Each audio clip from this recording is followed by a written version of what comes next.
Hello friends, today in this video we will cover the recent law which has come up in news and that is UAPA. ये किस news के through आया है light में?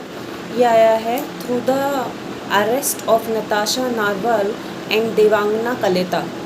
और वो लोग क्यों अरेस्ट हुए थे? वो अरेस्ट हुए थे इन 2020 फॉर डिफरेंट राइट्स जो कि फैले थे दिल्ली के अलग अलग डिफरेंट एरियाज़ में। ठीक है, तो वो राइट्स किससे रिलेटेड थे? वो थे CAA प्रोटेस्ट से। Although this is not a matter of our concern, matter of our concern is law in news and that is UAPA. तो today in this video we gonna learn some insights of Unlawful Activities Prevention Act, that is UAPA Act 1967. तो इसको मैंने different heads में divide किया है so that it is easy to understand. The first head is M. तो इसका M क्या है इस एक्ट का? It has come into force for the prevention of unlawful activities of association and individuals in India.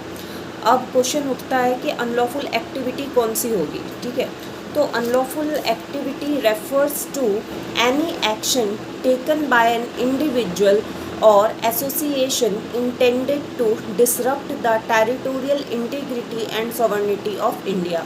So basically इन्होंने unlawful activity को बताया है कोई भी ऐसी एक्टिविटी जो कि हमारे इंडिया की सॉवरेनिटी या इंटीग्रिटी को खतरे में डालती हो.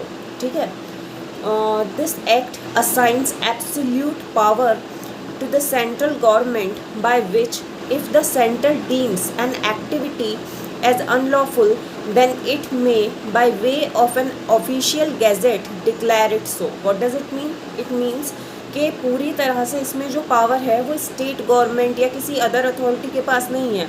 इस एक्ट में UAPA के अंतर्गत जो पूरी पावर दी गई है वो सेंट्रल गवर्नमेंट के पास दी गई है कि अगर सेंट्रल गवर्नमेंट को किसी भी इंडिविजुअल या किसी एसोसिएशन की कोई भी एक्टिविटी अनलॉफुल लगती है तो वो एक ऑफिशियल गैजेट लाएगा और उसको डिक्लेयर कर देगा कि ये एक्टिविटी अनलॉफुल है.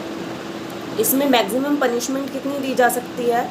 तो the maximum punishment assign under this act is life imprisonment and death penalty. ठीक है, अभी नेक्स्ट हेड है इसका एप्लीकेशन किस किस पर होगा. तो this act applies to Indian nationals and foreign nationals both. तो ये इंडियन और फॉरेन नेशनल दोनों पर एप्लीकेबल होगा और साथ ही साथ एप्लीकेबल होगा कहाँ? एक्स्ट्रा टेरिटोरियल ऑफेंसेस पर. एक्स्ट्रा टेरिटोरियल ऑफेंसेस मतलब कि जो हमारे इंडियन टेरिटरी जो कि लैंड की टेरिटरी, मान लो टेरिटरी कितने टाइप की होती है? Territory in the matter of land, air and water.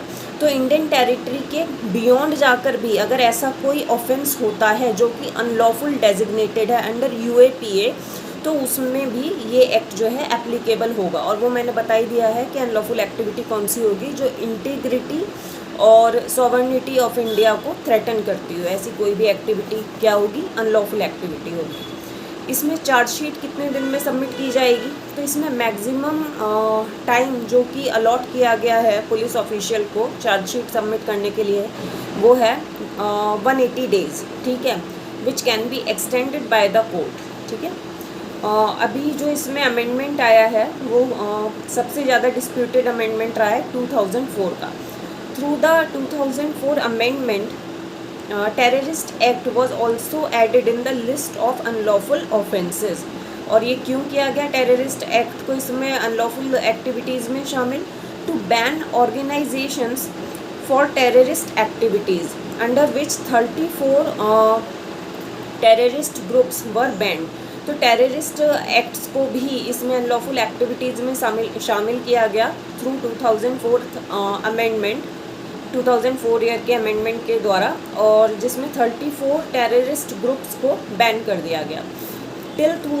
Till 2004 unlawful activities refer to actions related to secession of territory. मतलब 2004 तक जो अनलॉफुल एक्टिविटीज़ में शामिल थे वो इंडियन टेरिटरी को कोई भी थ्रेटन करने वाले एक्ट उसमें शामिल थे.